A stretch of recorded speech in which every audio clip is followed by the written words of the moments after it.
English time. In my opinion, it should have been done yesterday. When's this gonna air? This is 3 o'clock in the morning, actually. I told my miss to be back for pizza, but it's burnt now. So. Oh, watch this now. I didn't do it. Get him another one. Didn't even do it. Didn't even do it. That's watch this.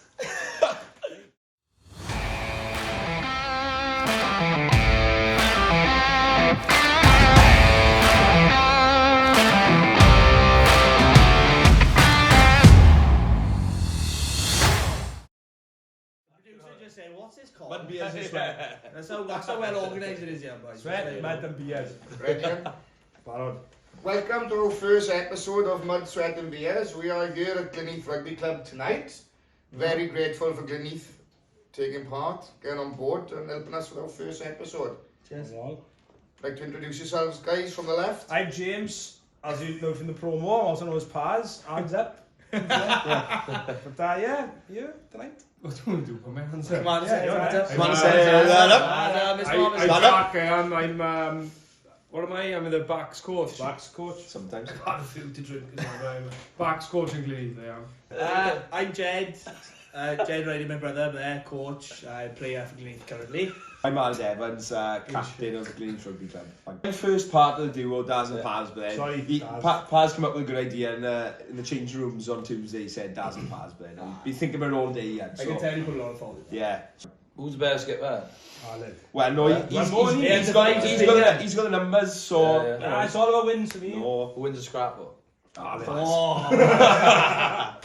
No, who did you play yesterday, boys? I won there. I'm injured. You were there, he's Yeah. injured. Gowd, then we played yesterday, sorry. Feels like last week. 3 3 o'clock in the morning. We've been here for so long, like. No, tough game to be fair. They're scrapping for their life a little bit down the bottom, and we're up top. We've done well to be fair so far this season. Good old game, innit? I did watch it back, got a bit of VO, and Paz has been injured like myself, and he come back yesterday. Yeah. First game, I was so bad. I was going to say he looked like he was blowing. Yeah. He was half hour in, I was gone. He was like elastic band at the start and a plasterboard at the end. Stiff as fuck he was. The subs come on and I'm off there. I'm like, yeah, stay on. 7, on. Swearing, But no, man. good, Sorry, Chase. good win, bonus point win. Can't really ask much more than that. Yeah, fair play. Where's that set in the league end? You looking to win the league or? No, I think we fourth in a minute, maybe, but I think if we finish top 4, I'd be chuffed because it's a tough old league. Like there's some big teams around us as well. With Anyone could beat anyone as well, can't they? So, like I would tell it towards the bottom, but that was a hell of a game. Yeah. They would really It's a mad like that throughout the leagues, on it. Yeah. A lot of leagues. Like I said, to be fair, should have beaten us. Yeah. To be fair, they should. Yeah. It's a mad league. You're looking at the table after every game, and Yeah. you're like, right, who's beat Joe? And you're like, they've done well, but then you would never think like No. so. We look at our league and Bonamine beat Pontypridd last week. I mean, it's mental. Like, so. An exciting game is good for It's grassroots. I think it's good. Really exciting way games. really well at the moment. Yeah. Right then, we're going to do some dirt now. Should we do it? We're going to do a bit of teammates. We'll ask some quick fire questions, yeah? And you just give us the names. I'll have a little debate. To your left. No, just have a debate between you, all 4 of you. How many times can we say two now?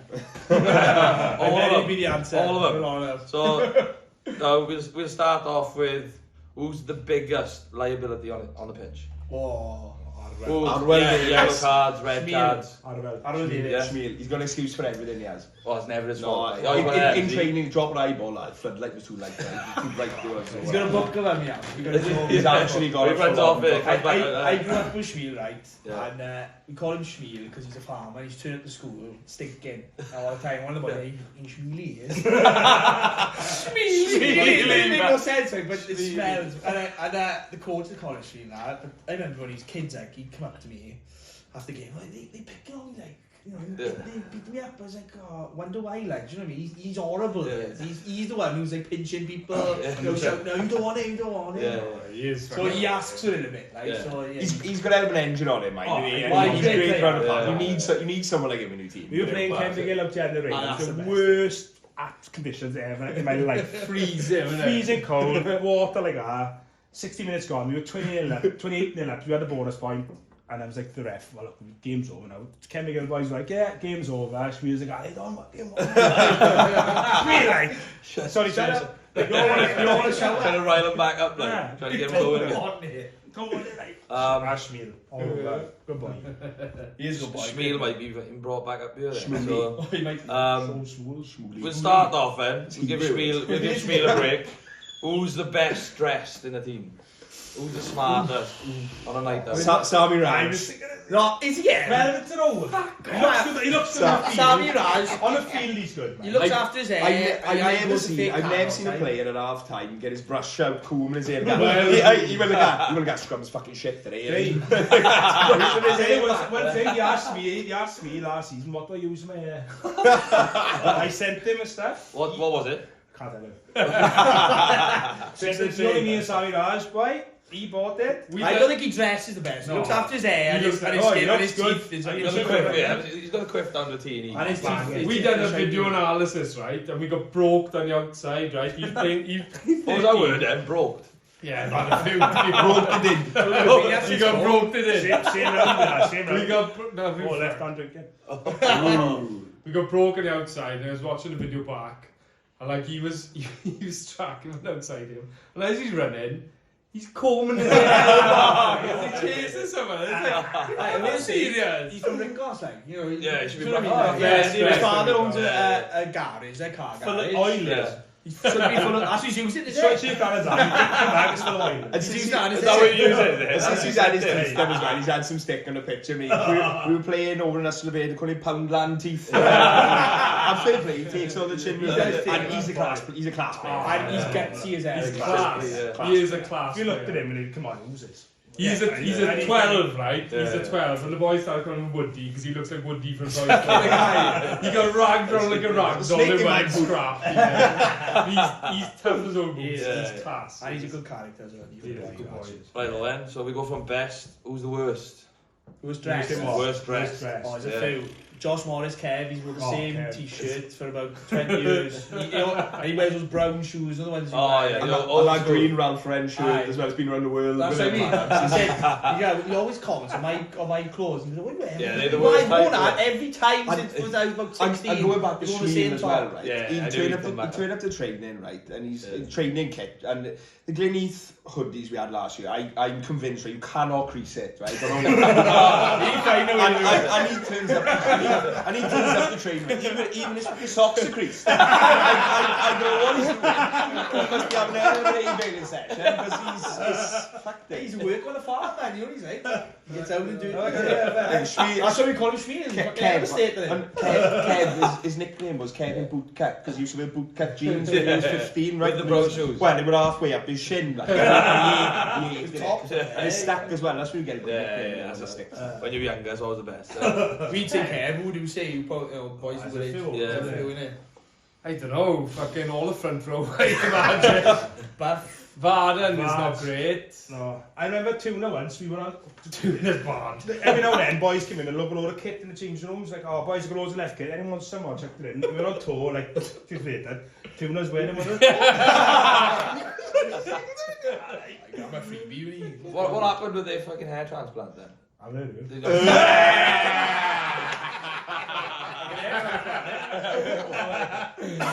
Oh, he didn't go back for the second half. I hope they kept the receipt though. On a windy day, I keep looking at it, wondering if it's going to go. There's a couple of class pictures of 10 and it's like, let's go right back. It must have been, though. Sean must have convinced Craig, because Craig don't give a fuck for nothing. Craig doesn't care what his hair is like, what he looks like, or nothing. So how Sean convinced Craig to go for a hair transplant is fucking beyond me, because Sean loves everything, but Craig, he's the scruffiest fuck guy. The maddest thing was, he had his head like taped up. He came back, he was in Turkey on the 1 week, came back, Tiger started legs, he's like, yeah, strapped his head up, in he goes. Good after his head off. Peeling off the shower like $3 grand. Half the head, I'm off like $3 grand in the shower floor. Pound.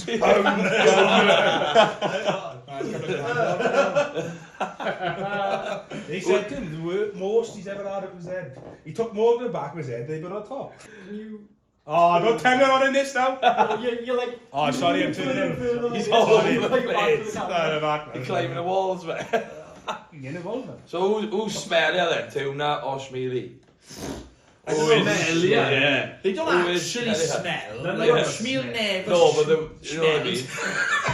smell. Never Smelly, smelled. There was this Who's smellier, Schmealy or tuna? smell. He never smelled. No kids like I got a mate Gedwin back when we like year 7. Was he smelly? He wasn't it? He like what? I know. Right? I know it. Right? No, he didn't smell. I mean, Smell. I can't stop saying it now. I know, Didn't yeah. smell. But no, like kids like he's Yeah. like dirty coming from the farm and he'd be one. I remember this math lesson once. He'd be on the yard dinner time and attacking people and he'd be stinking. Yeah. He'd come into a math lesson for the math. He's like, look at him walking in.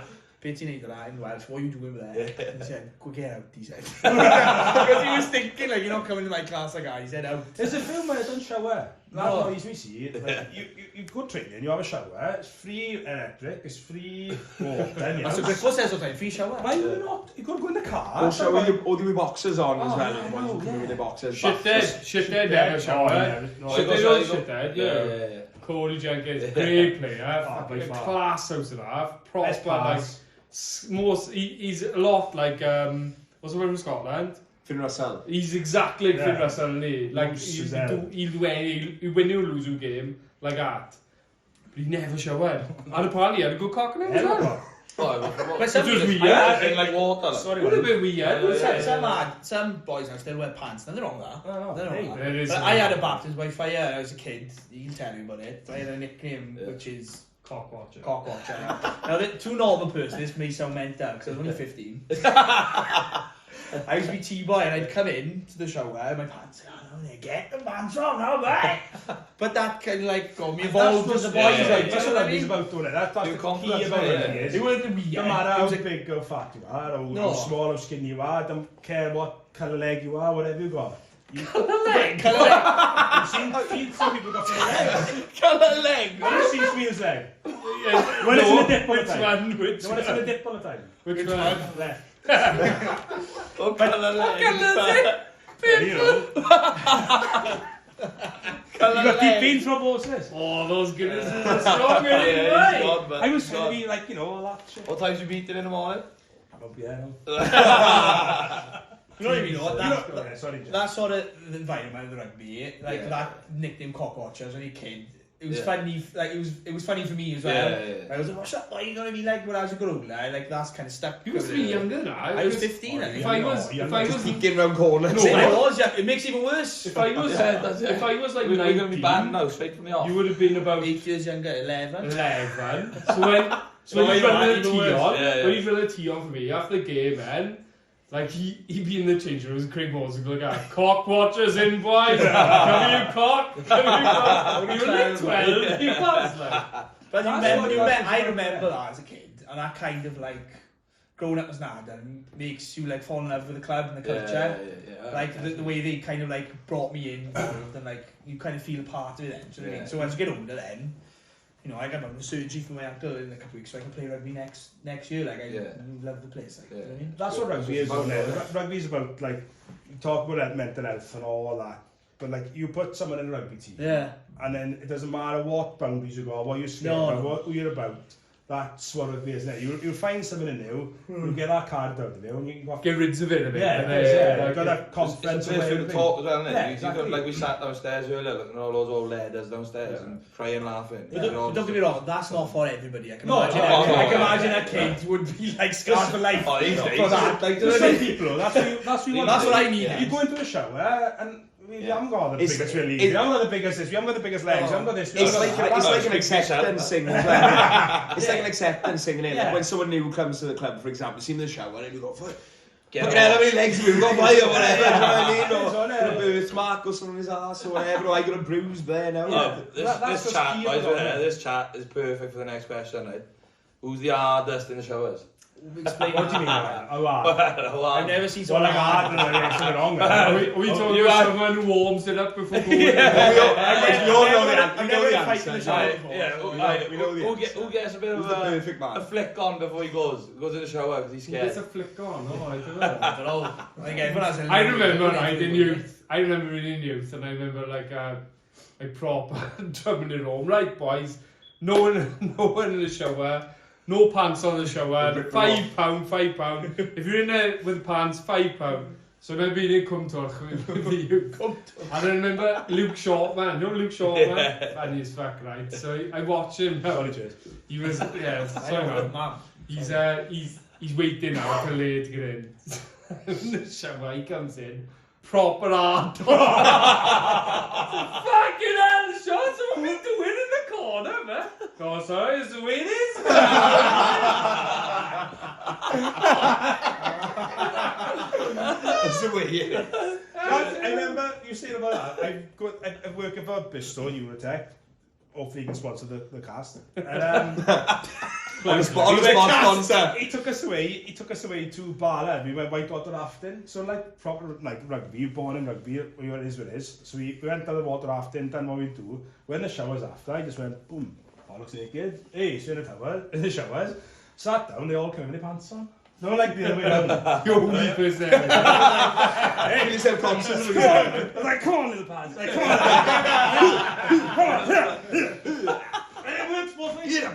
But it was like, hey. I don't think anyone. I actually admire like some of the big boys like just bollocks naked. As soon as the game finished, bollocks naked straight in there. No, really. no pulling, no playing. Yeah. No, In. but there's boys Got who a wear cool pants name, forever, they're over there. That's what I that find. doesn't matter. Like, it's Yeah, not, yeah. and we all make a laugh and joke about it, like, but it doesn't matter. Like. Some boys just go home and I'm Well, sorry, that's I'm the beating back out confidence. today. That's the confidence in it. So Yeah. like, if we had a conversation, we had a few times when like through like heart scans when it was all going round. And if you said to someone, boys, I've had a bit of issues with balls.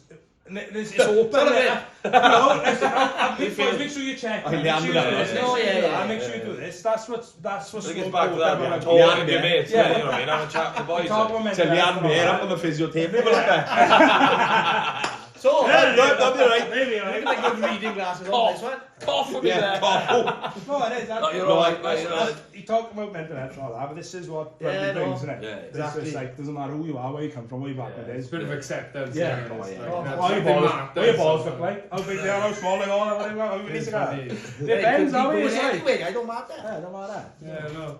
Right, just stop talking about cocks then. Yeah, next question. Who is the joker of the team? The funniest bloke in the team. Oh, it could have been from before with You you. got some characters, like, you got loads of characters. The two youngsters. Over the years as well, you've got I mean, you're young, characters. like. Over the years, you've got characters, like, the thickest people you could imagine. Yeah. And, like, Sean Moses. yeah, exactly. Yeah. But no, I don't want to say He's that he's like thick, but he is thick. I love I was in his classes in school. Remember that like one training like. session talking about you were passing along a line? I think Greg Roberts was injured at the time. I love Greg, lived a lot from Greg, and he was on the sideline watching. I think Sean gets a bit confused, like too many things, information coming in at once. Like passing along the line, like Greg was down the sideline, he caught the ball, passed it to Greg. Where's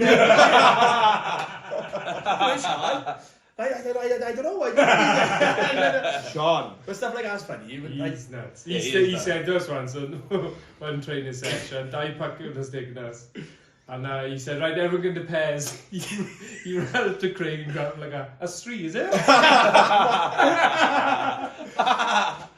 Does he still love Star Wars? Does he Yeah. still love Star He is a Wars? proper geek. Yeah. No, he's into him and he puts cameras up a mountain, he just watches badgers all of them. Yeah, and his fishing as well, innit? He was going Yeah. fishing with Will Thomas, and he said, and Will said, right, we'll split beer now.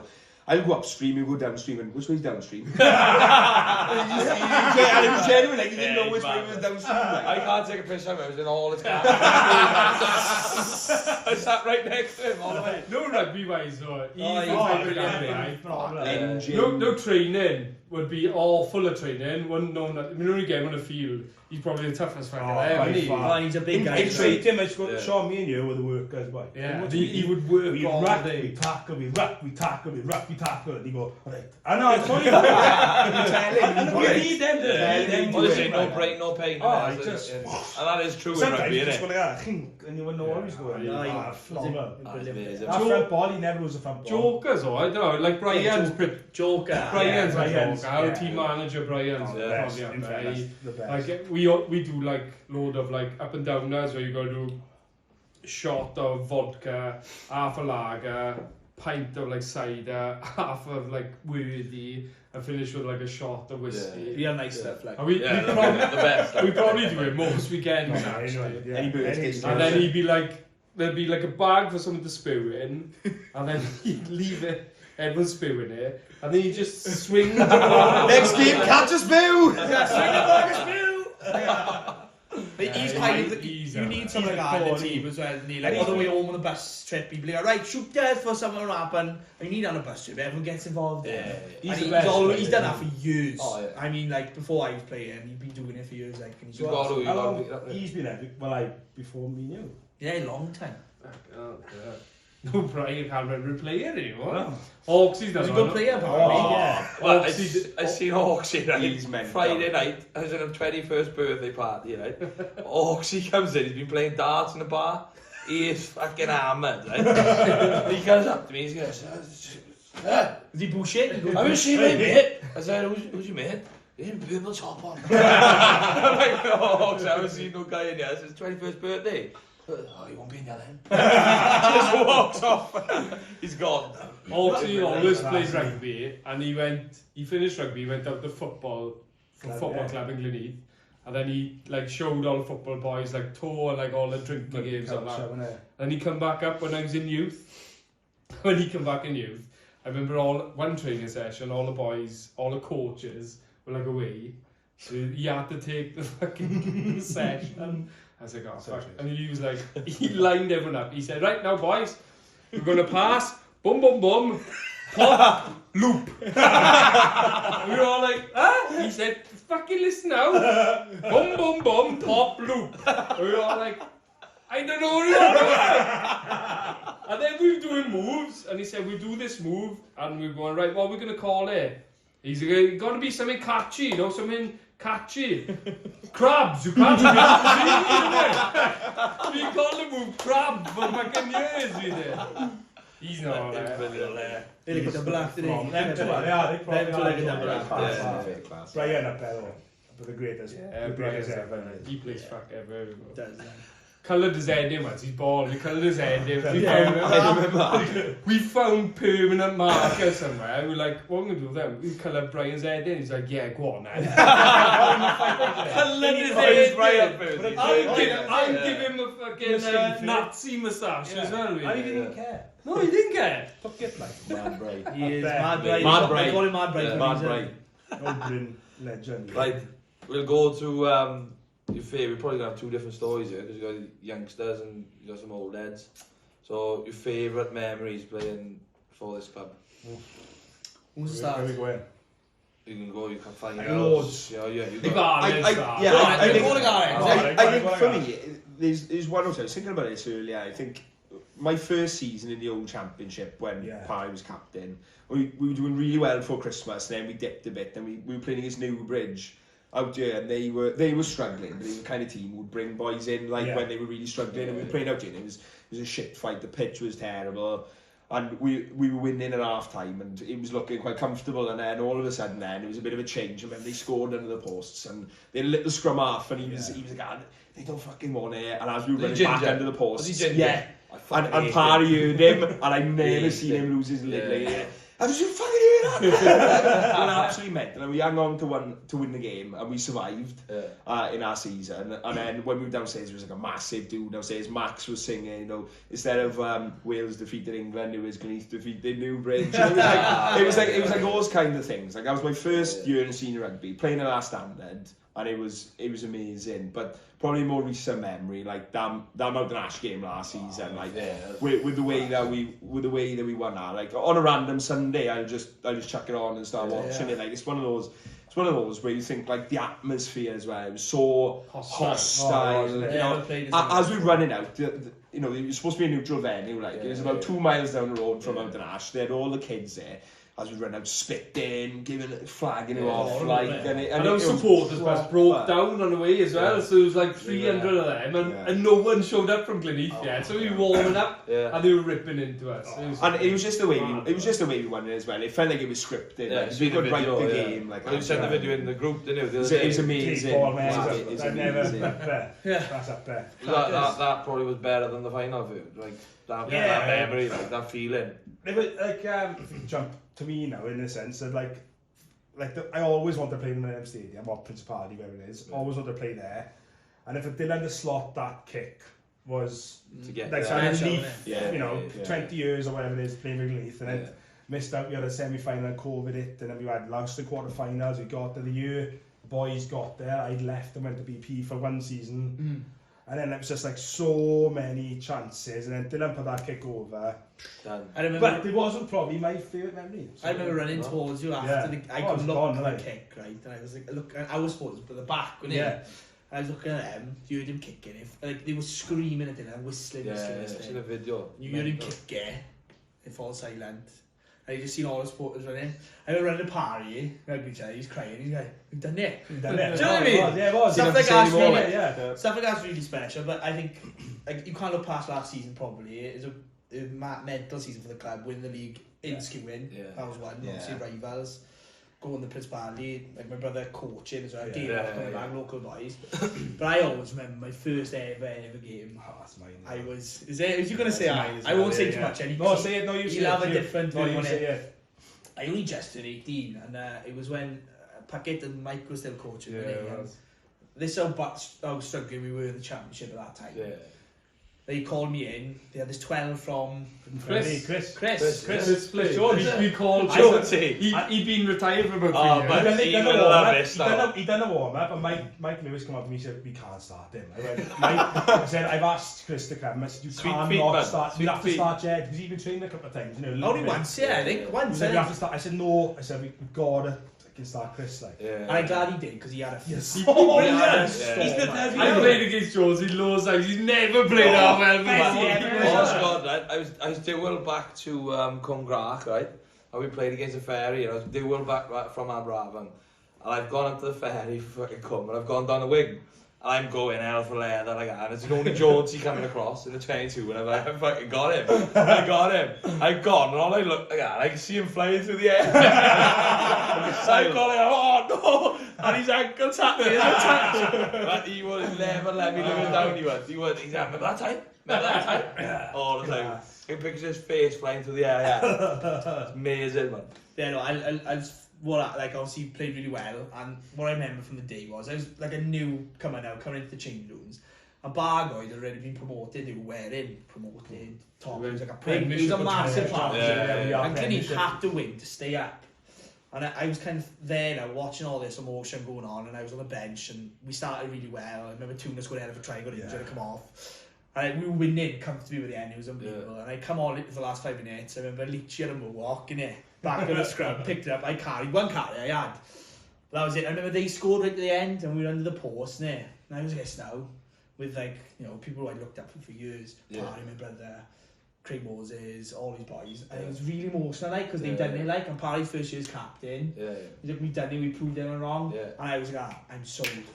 I'm sold on this cloud. I was ready sold, but I was speaking of a couple of boys yesterday. I was speaking of a couple of boys yesterday, and it's like a lot of players in this club could go and play Prem, easy. Maybe, but they always stick around, and there's not many clubs that can.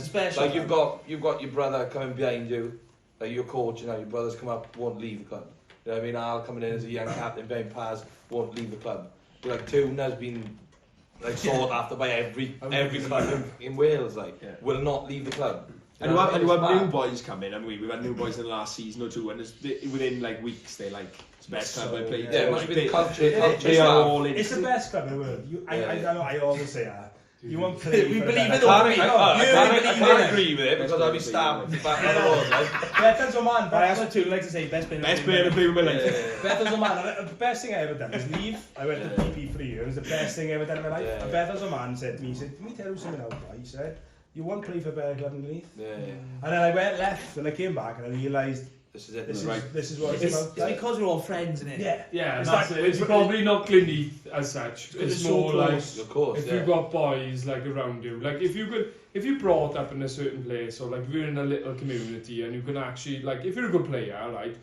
When you grow up, like everyone's dream is to play for Wales and go as far as you can, and like if you can earn it back, no, it's brilliant. Because it's fucking times are hard, and everything you've got to take it. Never knock anyone over. But if you get that odd opportunity where there's like a core of you who are like decent enough players to hold your own, but you actually fucking really enjoy playing with each other and you can stick together, it builds something like magical.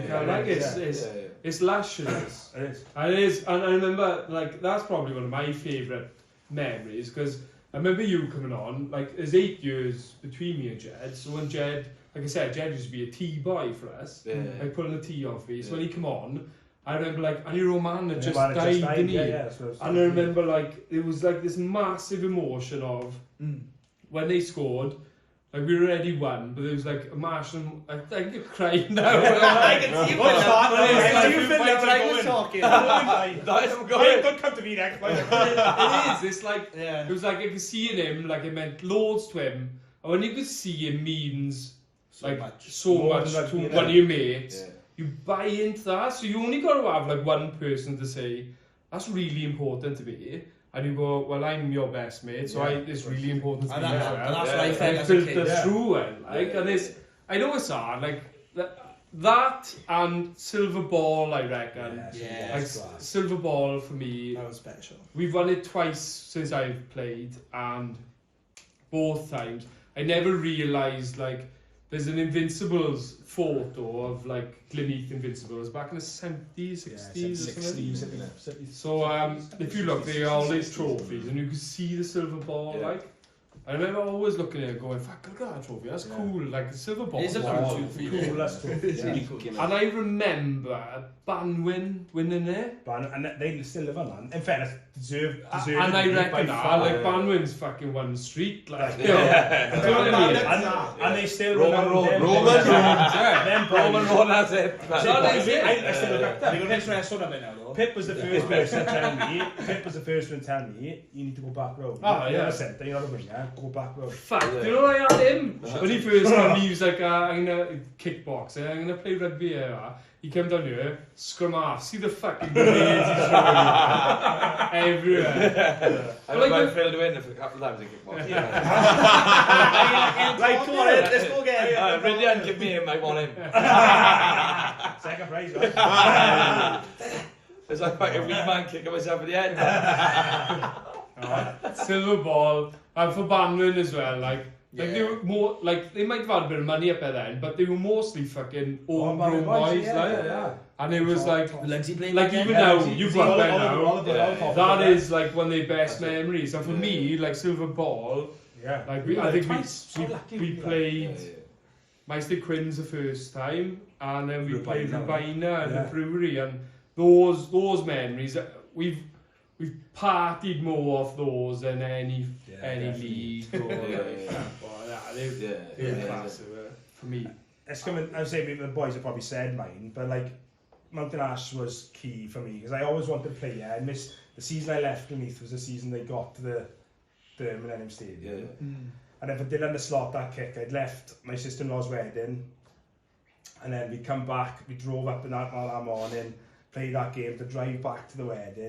You went back to the wedding? Back to the wedding. You know, and then, so that was massive. And I remember, like, seeing it, you say, I've broken down. I was like, done it, like. And for me, like, the stadium was phenomenal, wasn't it? It's the best experience ever. But it was just still surreal now. Like Al said, you go back and watch things. It's like still surreal to me now. But that Bargo game, I'd had such a shit year. And like I say about friends, and go and die. And imagine all the same. yeah, same and I like we were there playing that game. I remember turning to the ref. It was like 3 minutes left. It just pushed us over. This like James Roberts had about 20 million phenomenal tries, awesome. And then I remember going around. I said to the referee. He said, James. He said they got to score like 4 tries to beat them. And I said, that's it. This game's over. And I remember grabbing all behind the post, just going like, boys, you don't realise how much this means to me. Just to have that opportunity to win. Like we're not being back the year after. We brought the boys in the year after and they got relegated, but it was that for me was what Glynneath was all about. Like and that's key. Like I think you've got to get that core about, and that these you've got some fantastic youth boys coming through, but you've got to realise what that is. It's not like when you're on the up and everyone jumps on a bandwagon. It's when you're losing every week and then who's still there. That's what's key about Glynneath. You've got a core boys like Arlid came in and like probably captained it all, like Arwell, he's got a head, the same, Dylan, Josh, we've all spoken about them. But they got that instilled in them. And like you don't get that. No, but coaching. And that's what we are special. And I think when people come in here to this club, Scott Dawkins, in fact, he came last season. He was like, this is the club, like this is the first. He's been to Bridgegrove, he's been here, he's been there, and he's like, this is. When you come in, like, if we accept you, we accept everyone. When we accept you, you're part, and that's it. The boys who come and gone, like Rodri and Josh Jones, the boys who've gone, they always want to come back to Leith. I think. I think that's our job. Like you boys successfully done that. We felt that. I think I've been captain now. The baton's been passed. He's got to take it on. Passed on. I think that's the challenge for us now, is to instill that and keep the core values of the club to these youngsters coming through, because they're brilliant players. What's going to make them real good come then is what Glynneath is about. Where they going next. But it's like if someone new comes within one session, they've got a nickname. And it's those kinds of things that you hang your hat on then, because you don't even need to talk about core values. We all just act it out, don't we? And we were coming back from the harbour the other day. We nicknamed one of the boys. What was his name? I won't embarrass him.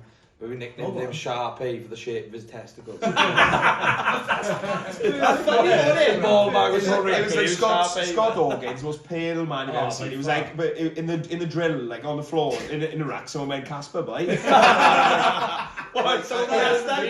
he's just so pale. And it's just one of those things. The nicknames are the best. Acceptance. Amazing. We had one boy, Sam Martin. He's Narvin. He came underneath me. We nicknamed him Pigeon, and he thought it was an amazing nickname. We nicknamed him Pigeon because he's walking on his chest all the time, and he thought it was amazing. But he didn't know that till now.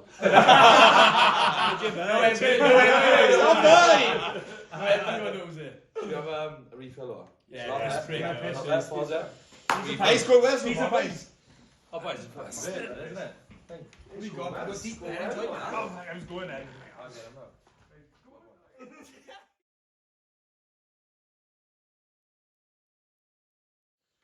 Right, we'll start off now a bit serious-ish question, and then we'll get back on to the fucking funny shit. Yeah? Go on, put them up. Lads, it takes a lot to like run a club, especially an amateur club like yourselves. You've done really well, haven't you? You know, and you spoke about the cohesion and everything. Who's the most influential person over the last several years that you've seen come to Glynneath Club to help get you so successful? I don't mind starting. Die Packet's a bit for me.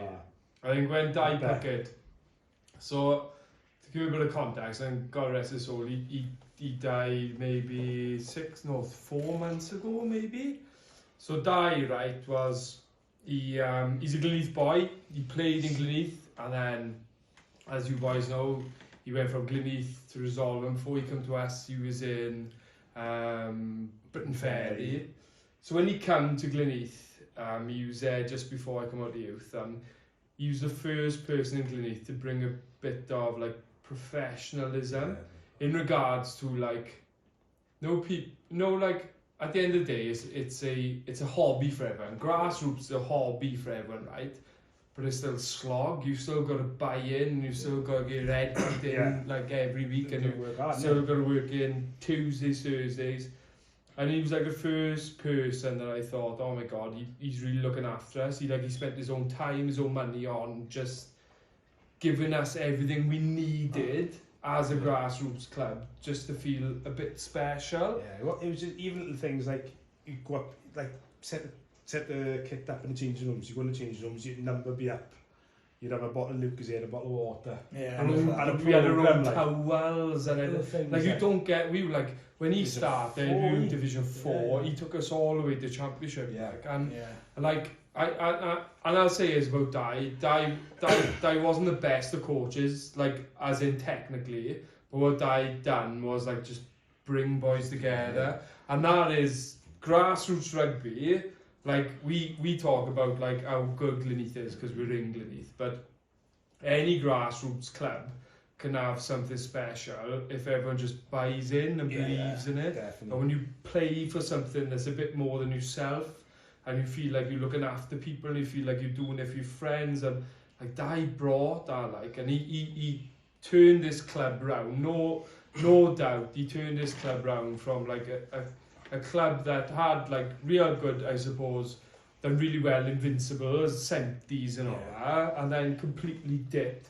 Like, fuck, I think in 90s we lost 100-0 to fucking Resolve, and it's like Glynneath rugby was fucking on his ass, and then he come in, he literally just he made boys buy into things, like, and it wasn't through like let's play this, let's play that. It was like attitude. This is good.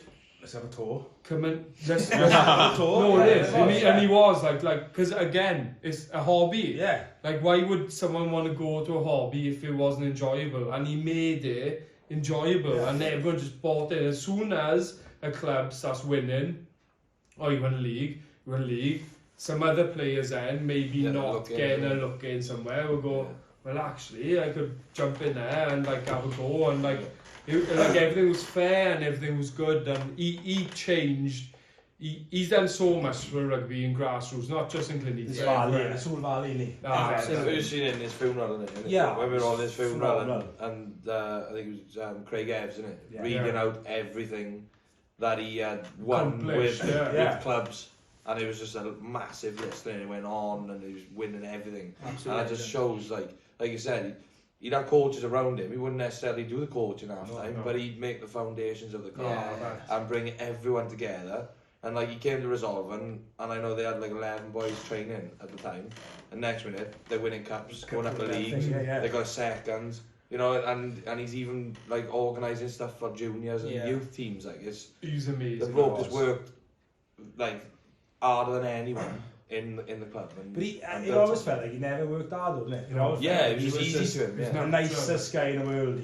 I hated him. He was probably the best thing for me as a player coming through, because he'd keep me up at arm's length a little bit, which is what I probably needed as a player, because I'd be like, no, I'm going. I want to be better than the player who's in my position. Or we'll leave you this. So I owe everything to Di, in fairness to him. You probably can't go far for a player in this valley who doesn't know something to Di. Oh no, do you know what I mean? Far, and he was up there for me with probably the greatest people in grassroots rugby. Yeah, 100%. I agree massively. He was awesome. And then to have his memorial, the captain's memorial for the West Wales. Class. He's an amazing bloke. Like I mean that from the bottom of my heart. Like he done so much, and like I said, like grassroots, like. Again, I fucking repeat myself because I've had fucking probably. He had 14, 3 pints. But any club can achieve like proper when you get people who buy into it, like that's grassroots rugby. And I know it's difficult because maybe like youngsters coming up don't play anymore. You don't get many fat boys anymore. Props are hard to come by and shit like that. And again, it's like it's a hobby for people, but you gotta like you still need that like level of professionalism as well. That accountability to say, all right, it's your hobby. You come in here, but you still gotta roll your sleeves. You're agreeing to play. You're buying into something. We're not forcing you to come here. We spoke about that core of what Glynneath is and what it starts from. That's what it is today. And that's where it came. And then Di brought that and then he brought what was it about. I remember like Leachy telling me when his first year of youth, Leachy was like by far the best player to ever play in this valley ever. How much he's a mental legend. Should be in jail. Should have been. Out there, probably the best player ever who's not a British Lion cat by far. He is phenomenal. I remember like my first season Glynneath, Grant Bignell, coaching Glynneath at the moment. Grant was going for captain, Leachy was at the time. You didn't get board captain by the committee, you get voted by the players. So I was like my first season Glynneath. Grant, I messaged Grant, can I come down? I was playing for band at the time. Can I come down and have a game? Yeah, come down. Dieback was coach, and he, in fairness, he brought me in every day, every week. I'll come on Thursday. Oh, look, you're not going to be involved this week. No, I'll back and play for band, man. Played a 7 store at Abercunnan.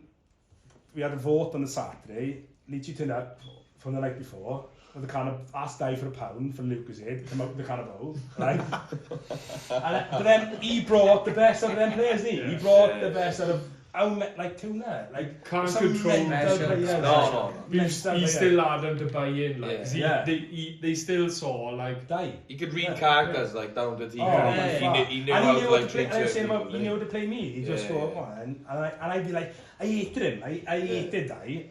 But I loved him, but I hated him. In a one in a play. And he'd go like, oh, I'm not playing today. And I'd be like, I'm ripping tables. And from a kickboxing background, where I was like, all about kickboxing, all about me. All of a sudden, it's all about me. Di would just go like, well, that's what he had a sense of like, you know that saying, you know that saying, it's like make people feel good and they play good. And that's exactly what Di done. Like, do you know him bringing, like, I don't know if he done it with Resolve, I don't know if he done it with Glynneath, but big bag of fucking Lucas Aid, bang, on the table in the middle, loads of sweets. Like, you know, that's just like all the kids hang up ready, and, like stuff like that. Like the older coaches wouldn't think of it. We used to have like a semi-final down west somewhere.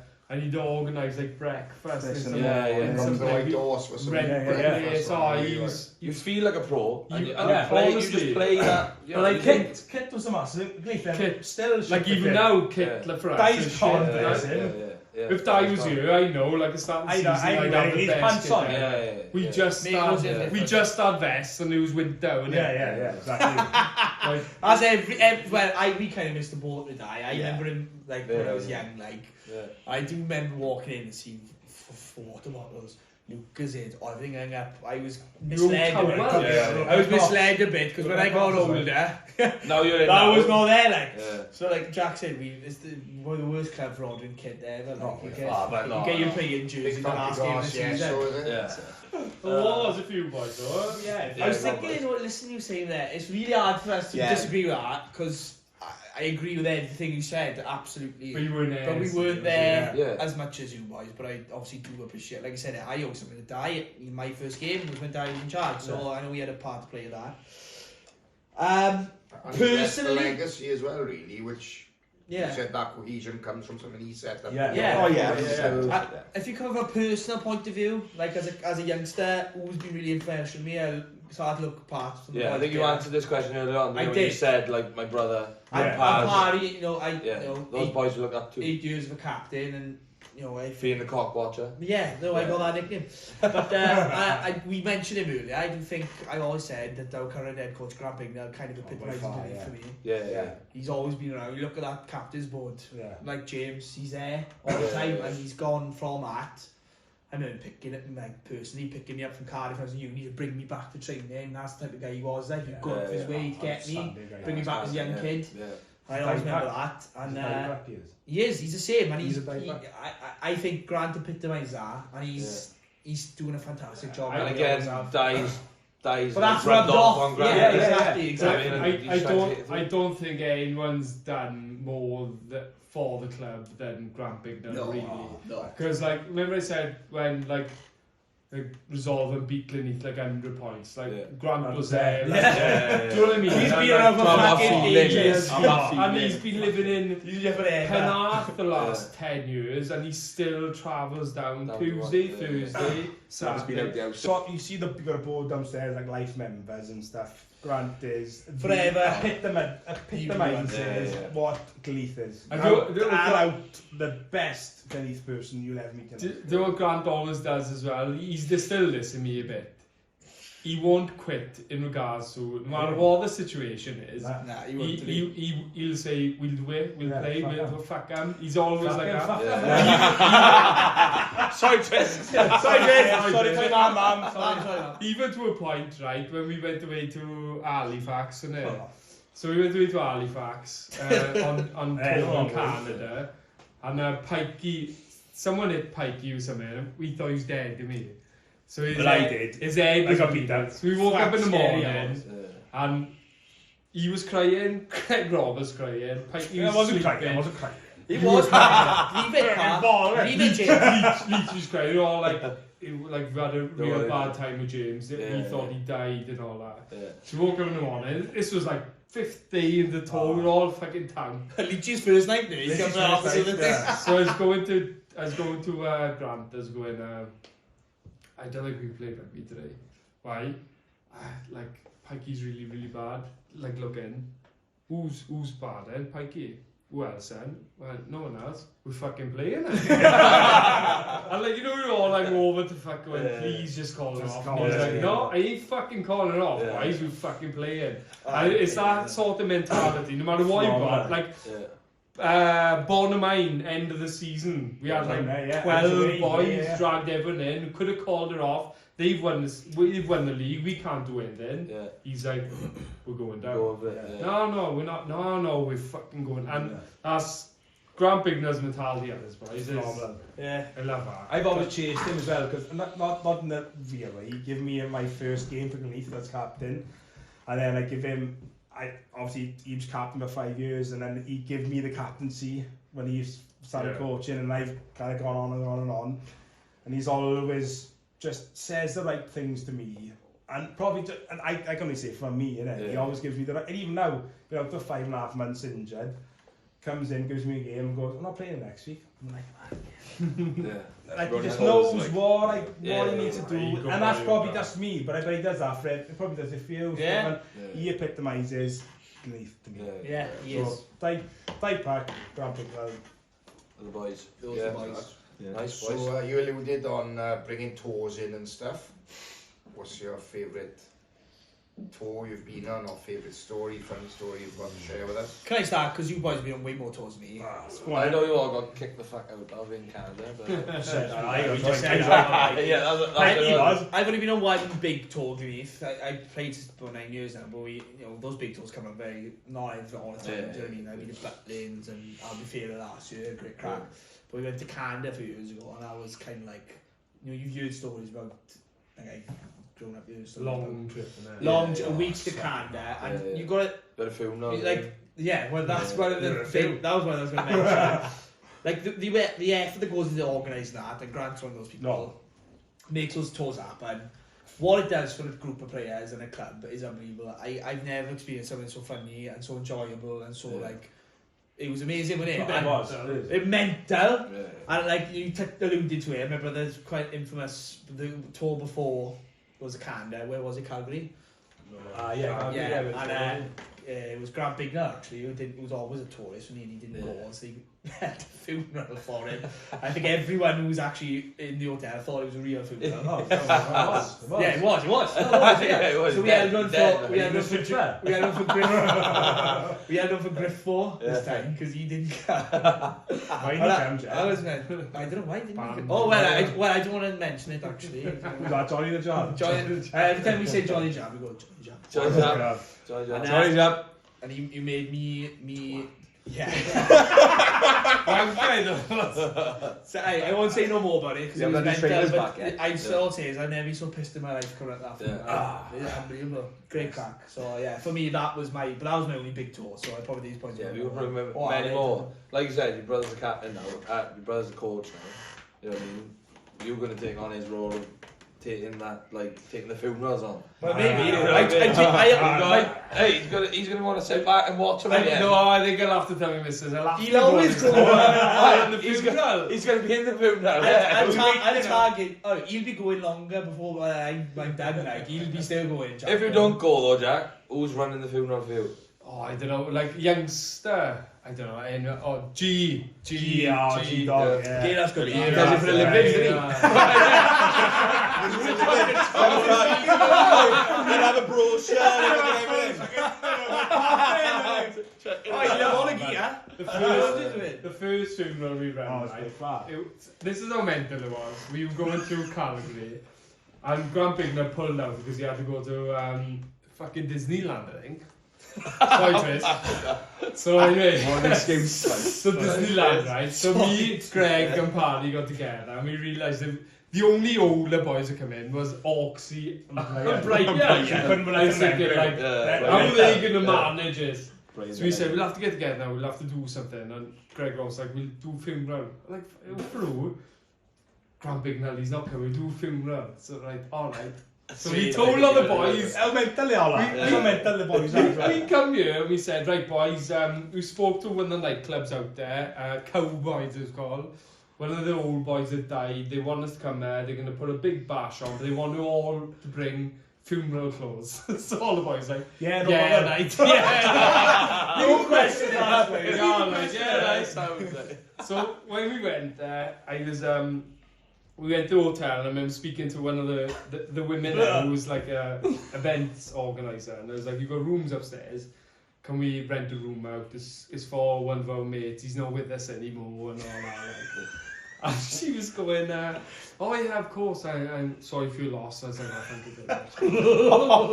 And she was like, right, so what do you want? I said, just want the room. She said, oh, it's this much. And I said, look, I'm not going to pay for it. I said, if I say we're going to put £1,000 at least behind the bar, you waive the fee. Yeah, of course.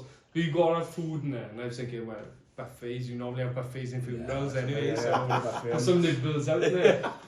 So they give us the room now. We're all walking up. These people standing outside going like, sorry for your loss.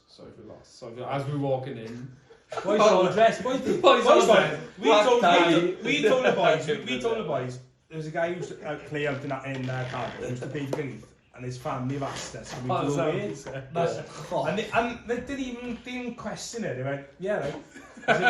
It's in the hotel, right? Yeah, it's in the hotel, and we have to sing Carol Ann because it was his favourite song. we had service the day. We printed off. Me and Jack carried the photo of Grant. Right, do they know that I was on fake now? No, they don't know. I was saying Grant's not dead, so we carried him down. Me and you carried him down. With like a thing. So we were like sat everyone down. We were like everyone was really quiet. It was like really like formal. I was like, listen, now boys, we're here to pay tribute. We've got fallen comrades, and you know he's been a big part of our lives and everything. And we pulled the curtain off a photo of Grant Bignor, and it was like, so he told the people now, right? And then he went right to kick us off. Here's Candice, and the stripper come from here. The curtains in it. I remember Pikey going the best funeral I've That's amazing. It got so bad, right? They would bring a drink up. You know the trolleys with the people suitcases on with the like arch or like a dolly trolley. The partial. So they were bringing that up. But by the end, right? We were all like at the start we were all dressed lovely. By the end there was a circle of us. And there was boys naked fighting in the middle of us. And like they'd knock a door with a trolley full of beer and like open the door like, alright? Yeah. Beer? Yeah, don't look. You go down there now, we'll take a beer in like. It's fucking mental. Mental. Mental. Like I've only been on one scene too. I haven't been to Canada because I haven't been able to go. And so for me, one of the youth did you go to Eindhoven? Yeah, that was the other side I was going to say. So there was a couple of mad things about that. Leighton Legacy was a youth coach. and the day before we went, he put a mess in the group. He said, "Oh boys, I'm not going to make my missus really ill." So we're all down here now, 3 o'clock in the morning, all there now. 17, 18, pissed on 2 cans of bowl. Like next thing you know, knocked by the windows in a judge's outfit, like, looking in through the windows, and the judge's here, mate. So that kind of like set the tone. Then when we got there was these two boys who came from Bournemouth.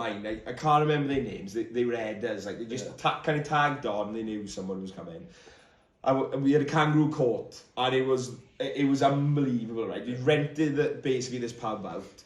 And Lugsy was the judge. Tipsy Duck, it was called. Tipsy Duck, that's it. And Lugsy was the judge. All week. Orksy was defence lawyer. And Tubby Griff was a punisher. Right? And we were calling Tubby the Terror, God bless him. And he was amazing, really. And Orksy stood up, right? Callum Jones' first case. I won't go into details about the case, we might get in a bit of trouble. But basically, Orksy gave a defence. And he gave a defence. And Lugsy goes, well, I don't accept him. Right, Orksy in front. And you fucking back to work, that's what I got.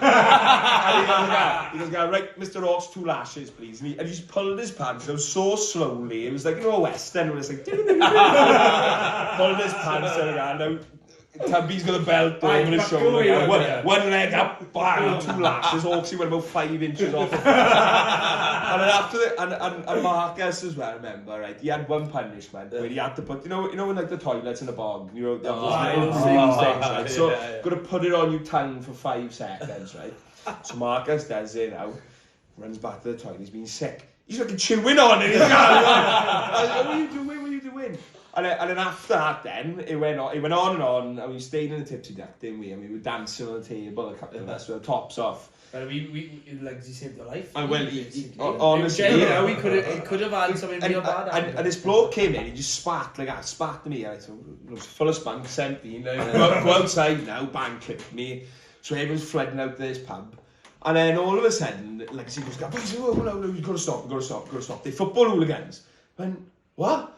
So he goes across now, the pub opposite was a PSV Eindhoven stronghold for hooligans. And they thought that us taking our tops off, we were Ajax supporters. And they are like big, you know, they're massive Eindhoven rivals. is the gay capital of Holland apparently, so they take the piss out of them by taking their tops off and acting.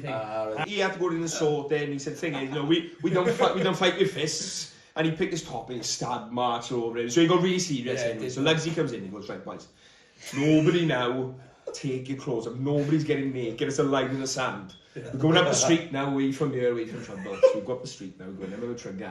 Bollocks naked on top of the speaker. And it was just like, oh God, like, everybody home now. So yeah, that was one of those tours where, no, on the way home, we was just lucky to be alive, I think, really. Yeah, we've all been there. I remember ringing my mother saying, Lugsy saved us. I was getting up from the back of the pub, watching through the club like that. I saw them, boys. But that's youth rugby for me. You have those experiences, first time, you know, it's like first time going away with loads of people and stuff. And it was brilliant. I had a tour with youth rugby when I was in Glynneath Youth.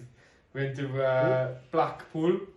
The fancy dress going up was you have to wear a dress with wellies. That was a fancy dress. I've ever been to Blackpool, there's a place there called Tower Lounge. And for goodness, it's the darkest place in the world. Right? It could be sunny as fuck outside. I don't realise what the time is.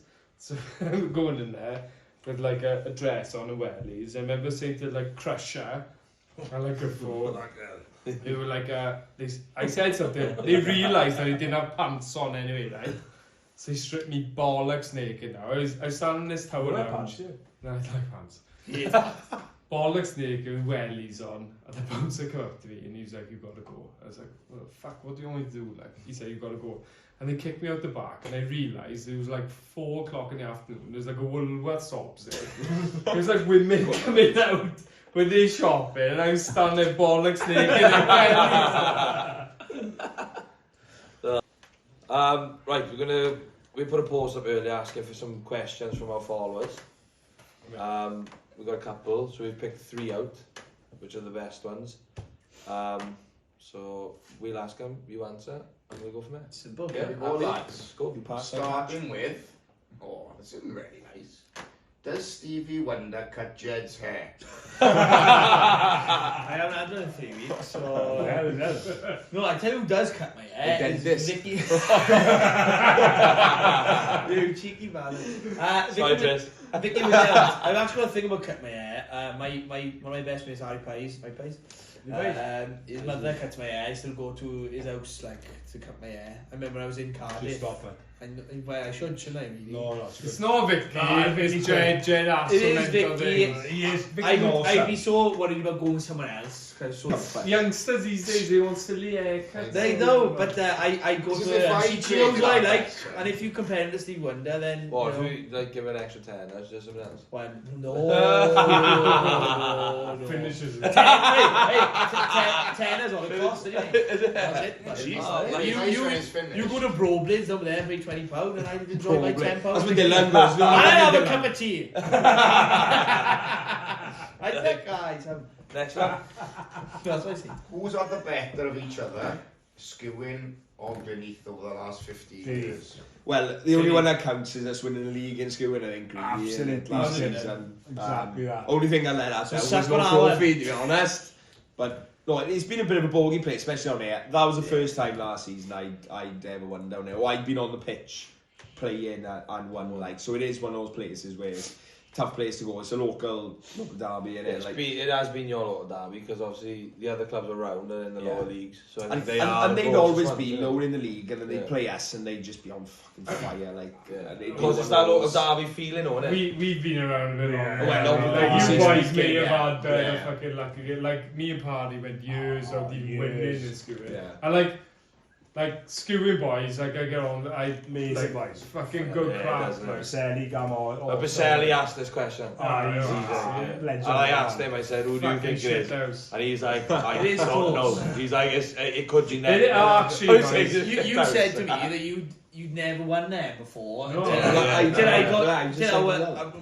got seniors and we played together. I remember playing there once, we beat them, and he was like, that's the first time I've won yet. How long had you played My first before son was that, born so... on the Saturday. A week after, we played Skewing home, Captain Leith, Skewing away, sorry. Beat Skewing and Skewing. I don't know what was better. Sorry, Ben. My first son winning, being born, like in love of my life, Billy, or beating Skewing and Skewing. It's a tough thing. Honestly, we would go down there with the best team. We'd go 6-0, beat everyone, lose 3-0. Skewing could be bottom of the league, right? And we'd be on the top, and we'd go to Skewing away, and we'd flat there somewhere. And it was just like, and when I first started playing like senior rugby, like Skewing had a fucking awesome team. They went up for us. They had a massive back row. They had like class. fucking Ed Price, Will Price, both of them, yeah. Fucking trying to tackle a fucking Fiat Punto. Fucking trying to be out to have that eight coming out, right? It's fucking solid. We don't like the tackle. I remember I was like, hang on to it. Just please go down. We did get creamed by the 12. Kipper. Absolute massive bloke. Why is it? He's like a Land Rover, not Fiat Punto. No, yeah, I know. Exactly. We've had some fucking ding dongs over the years. And I'd like to say it's pretty even, but I would. No, it is. If I had to put money on it, and this is just be me fucking being a bit. You biased bastard, you. Not biased. Like we won him over the last 2 years. Yeah, recent times. Yes, but I think if we have to count them up, I think Skewing might have beat us in the last 15 years. No chance. More. You horrible bastard. I think so. But you've had more success in like. I think we've had more success maybe, but I think in my time I've only won in Skewing twice, and once was a coach. So I won more as captain in Glynneath than I had as a player. Yeah. It's like recent years done better, but over time it's really even. Did Johnny Griff get his trainers back from Langford? Apparently Sam's apparently Sam's gonna wash them first, because Johnny did say can you wash them first. What? Kill you on. Sorry, Jez. Sorry, Jez. No, he's I don't know. I think Sam's alright. I think Sam. I thought Sam had him. Sam bounced away in his new trainers. And Jacket. Have you enjoyed them all? So we can't, there's no comment. There's no comments. We can't speak no more. So let you decide what I that don't really know what happened. It's an inside joke, guys. Sam went to Griffos and then we don't really know what happened, but tell us. Sam went to Griffos. I would tell we what fell happened. out and Sam nicked his trainers and we don't really know what else happened. So Sam's got a new pair of trainers and Griffos He's walking The around wet bed sheets. Yeah.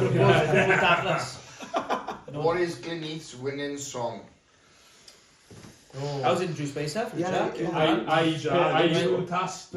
picked this one. I was still playing at the time. You asked me, and I didn't have a clue. Grant Bignell asked me, he said, you're a cultured man. I said, thank you very much. And he said, do you know what song you'd like for a winning song if we ever won? And I was like, I don't know. I went through a lot. It took me fucking while, boys. I had like sleepless nights over this. Sorry, Chase. And I had I picked White Snake, and I'm not gonna say why, but it just seemed like it was a very good, like, upbeat song that we can all get on to. Everyone knows the It's words. been class. You need a song that everyone can sing. And I remember bringing it in. We won the a 10s or 7s tournament in Abercrombie, was it? Yeah. I remember introducing it. One That's the time One trophy I won! Yeah, and that was the time we beat me drinking. The only time they beat me Dancing drinking. a spill. You danced to my spill, I think. I don't know where I'm going.